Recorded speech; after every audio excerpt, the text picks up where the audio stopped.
मैं हितेंद्र कुमार देवांगन संस्कार public school Raigarh Chhattisgarh कक्षा 10वीं का छात्र हूँ। आज हम हमारी हिंदी पाठ्य पुस्तक क्षितिज के पाठ 12 लखनवी अंदाज पर एक स्क्रिप्ट प्रस्तुत करने जा रहे हैं। यूँ तो यशपाल ने लखनवी अंदाज व्यंग यह साबित करने के लिए लिखा था कि बिना कथ्य कहानी नहीं लिखी जा सकती, परंतु इसे एक स्वतंत्र रचना के रूप में पढ़ा जा सकता है। कहानी की शुरुआत एक पैसेंजर ट्रेन होती है जो चल पड़ने में उतावली होकर पुकार रही थी। लेखक को दूर तो जाना नहीं था, लेकिन एक के संबंध में सोच सकने और इसे प्राकृतिक देश सकने के विचार से क्लास का टिकट ले लिया। अनुमान के विपरीत उन्हें डिब्बा खाली नहीं मिला। डिब्बे में पहले से ही लखनऊ की नवाबी नस्ल बैठे हुए थे और उनके सामने 2 ताजे चिकने खीरे रखे हुए थे। तौलिए पर में कूद पड़ने से नवाब साहब के आंखों में उनके एकांत चिंतन में खलल पड़ने के संकोच दिखाई दिए और उन्होंने लेखक से बात करने में कोई उत्सुकता नहीं। लेखक ने भी अपने आत्मसम्मान में नजरें चुरा ली और खिड़की से बाहर देखते रहे। थोड़ी देर बाद नवाब साहब ने लेखक को संबोधित हुए कहा कि जनाब खीरे का लुत्फ उठाएंगे, लेकिन लेखक ने शुक्रिया करते हुए मना कर दिया। उसके बाद नवाब साहब ने बहुत ढंग से खीरे को धोकर छीला, काटा और उसमें जीरा मिला नमक और सूखी लाल मिर्च की सुर्खी बुरक दी। पूछा कि जनाब शौक फरमाइए, बात खीरा है, लेकिन लेखक पहले ही मना कर चुके थे और आत्मसम्मान बनाए रखने के लिए उन्होंने इस बार भी मना कर दिया। नवाब साहब थोड़ी देर तक खिड़की से बाहर रहे, एक फाक को उठाया, मुंह तक ले सूंघा और उसके स्वाद के आनंद में पलकें मूंद गई। फिर नवाब साहब ने उस खीरे को खिड़की से बाहर फेंक दिया। ऐसा करके नवाब साहब ने एक एक करके खीरे की सभी फाकों को और तौलिए से अपना मुंह कर खीरे के इस हिस्से थक कर लेट गए कि कहानी के लेखक हैं, अपनी रईसी दिखाने के लिए ऐसा कर रहे हैं। साहब ने थोड़ी देर उठकर कहा, खीरा लजीज होता है, लेकिन होता है मैदा पर बोझ डाल देता है। यह सुनकर लेखक ने यह सोचा कि यदि सुगंध मात्र से पेट भर सकता है, तो क्या बिना विचार घटना और पात्र के नई कहानी लिखी जा सकती है।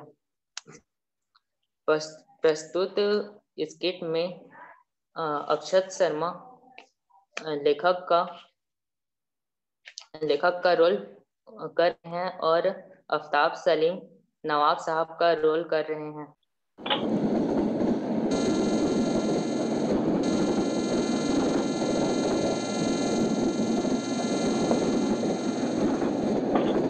जनाब, क्या आप खीरे पर लुत्फ आजमाना पसंद करेंगे?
जनाब, क्या आप खीरा आजमाना पसंद करेंगे?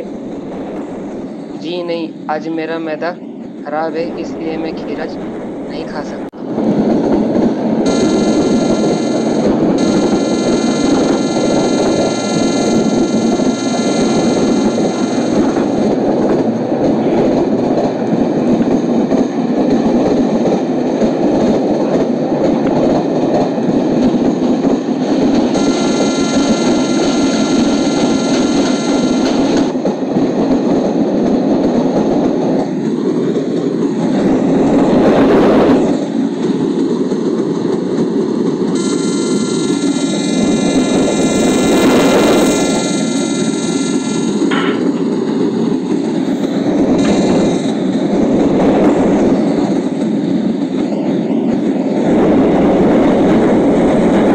आपने देखा कि कैसे नवाब साहब ने खीरे की फांकों को मुंह तक ले गए और उसे सूंघ कर अपना पेट भर लिया और खीरे की सभी फांकों को खिड़की से बाहर फेंक दिया। और लेखक ने भी अपना आत्मसम्मान बनाए रखने के लिए नवाब साहब से कहा कि उनका मैदा खराब है और वे खीरे खाने को मना कर दिए। इस तरह नवाब साहब ने अपनी रईसी दिखाने के लिए खीरे जैसे सामान्य पदार्थ को खिड़की से बाहर फेंक दिया और डकार लिया और कहा कि खीरा होता लजीज लेकिन शकील होता है, ये मैदे पर बोझ डाल देता है।